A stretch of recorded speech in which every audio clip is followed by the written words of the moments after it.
सेन नाई, मैंने शायद पहले कभी सुनाया होगा। भगवान नाई का वेश बनाते, सेन भक्त हुए नाई जाति के थे, हजामत बनाया करते थे। रीवा नरेश जो मध्य प्रदेश का रीवा राज्य है, वहाँ रहते थे। रीवा नरेश की हजामत बनाने रोज जाया करते थे।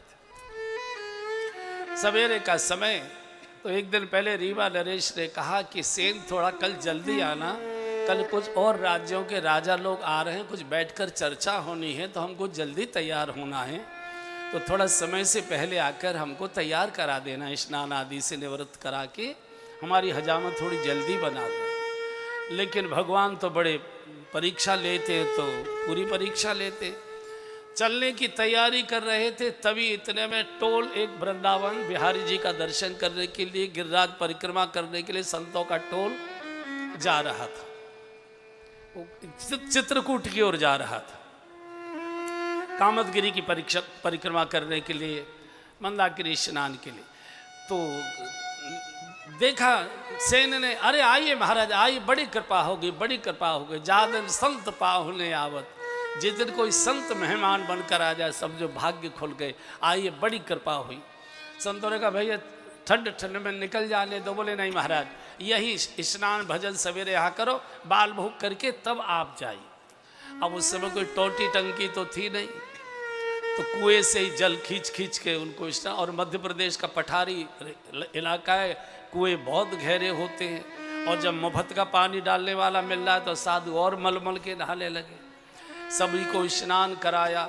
अब ये जो रीवा नरेश थे, ये बार बार इंतजार कर रहे, और दिन तो समय से आता था, आज जल्दी बुलाया, आज आया नहीं, बार बार पूछते भाई क्या हुआ, क्यों नहीं है? बोले महाराज क्या बताएं, कोई समाचार नहीं आया अभी तक, क्यों नहीं आया है? सबको चिंता हो रही है, क्या आना चाहिए था। रीवा नरेश का टाइम निकला जा रहा है, क्रोध कर रहे हैं, आज ही जल्दी तैयार होना था, मूर्ख ने आज ही देर कर दी। और वो संतों की सेवा में लग गए। फिर पत्नी से कहा कि सूजी का हलवा बना, जल्दी से पोहा बना, ये बना वो बना, संतों की सेवा में लगे। इधर भगवान द्वारकानाथ चिंतित हो गए कि आज से इनकी शामत आ जाएगी, देर से पहुंचेगा और राजा का क्रोध इसको मार डालेगा, तलवार और इसकी गर्दन एक हो जाए। भगवान ने सेन नाई का वेश बनाया और पेटी लेके, जो सेन की पेटी थी हजामत बनाने वाली, उसे लेके भगवान आ गए। तो सेन थोड़ी देर, बोल हाँ महाराज थोड़ी सी देर हो गई, बैठिए बैठिए। भगवान हजामत बना रहे, हजामत बना रहे। फिर उसके बाद वो मालिश करता था, बड़े लोगों की मालिश करते नाई लोग, तब वो स्नान करते थे। तो तेल का कटोरा भगवान ने हजामत बनाकर राजा के ऐसे सामने रख दिया, और लेके तेल, और पहले तो चंपी की खूब बढ़िया मालिश की। तो भगवान ने, राजा ने कहा सेन मालिश तो तुम रोज करते थे, चंपी तो तुम रोज करते थे, लेकिन आज जो चंपी में स्वाद आ रहा है इतना पहले कभी नहीं आया, क्या जादू कर दिया? नहीं राजा साहब, मैं तो वही हूँ, वैसे ही कर रहा हूँ, ये तो आपकी महानता है। अब ये कहाँ मालूम है कि तेरा बाप कर रहा है, ये कहाँ मालूम है कि तेरा बाप कर रहा है? इसे मालिश की पूरा का पूरा। अच्छा, होता क्या था कि जब राजा की निगाह कटोरा के तेल में चली जाती थी, तो भगवान श्याम सुंदर मुरली मनोहर की छवि दिखाई देती थी, और भगवान जब पीछे ऐसे मुड़ के देखते तो सेन नाई दिखाई देते थे। राजा बड़ा परेशान हो, कटोरे में भगवान की छवि दिखाई दे रही है, सामने निगाह जाती है, और पीछे सेन है। बड़े तंग हुए महाराज, स्नान आदि करके भगवान तो चले गए, अंतर ध्यान हो गए। साधुओं को विदा करके सेन को याद आया, रे बाप रे,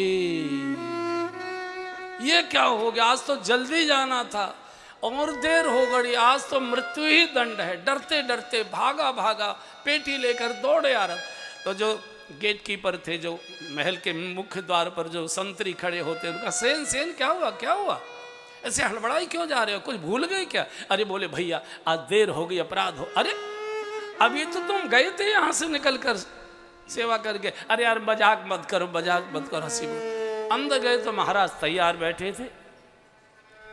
सेन कैसे? अरे महाराज क्षमा कर दीजिए, आज क्या बताऊं, चलने को तैयार हुआ, साधु आ गए उनकी सेवा में, भूल गया महाराज आज ही आपने जल्दी बुलाया था, आज ही देर हो गई महाराज, क्षमा कर दी। अरे क्या बात करते हो, तुम ही तो अभी मुझे स्नान करा के गए हो, मालिश करके गए हो, हजामत बना, और इतना स्वाद, इतनी राहत, इतना आनंद तो मुझे कभी नहीं आया। मेरे शरीर के कण कण के दर्द को, थकान को तूने दूर कर। नहीं महाराज साहब ऐसा मत बोलिए, माफ़ कर दीजिए।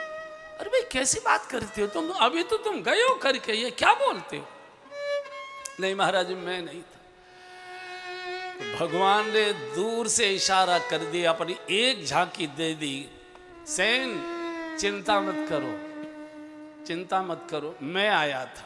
और जैसे ही सेन ने भगवान का वो छवि देखी, एकदम चरणों में गिर पड़े राजा के, और वो जो हजामत बनाने वाली पेटी थी चरणों में रख दी। राजन बड़े भाग्यशाली, जीवन हमारा निकल गया गुणगान करते करते, भजन करते, दर्शन भगवान के आपको हो गए। ये मैं नहीं आया था, भगवान द्वारका नाथ मेरा वेश बनाकर आपकी सेवा करने के लिए आए। राजा सिंहासन से उतरता है और नाई को दंडवत प्रणाम करता है। सेन अब तुम हमारी हजामत कभी नहीं बनाओगे, तुम्हारी हमने इतनी इतनी इतनी राजकोष से व्यवस्था कर दी, अब तुमको आना नहीं, हाँ कभी कभी दर्शन देने आया करो। और पेटी ये लाओ। पेटी महाराज ने सिर पर रखी और सिंहासन पर रख दी। जब तक महाराज जीवित रहे राज्य उस पेटी ने चलाया। महाराज नीचे बैठा करते थे राजसभा में, और वो सेन नाई की जो हजामत बनाने की पेटी थी, वो पेटी नहीं रही, वो तो भगवान का साक्षात स्वरूप हो गया। भगवान ने अपने कर कमलों में ले लिया। बहुत वर्षों तक उस पेटी की राज परिवार पूजा करता रहा। कालांतर में सत्ताएं बदलती गई, समाज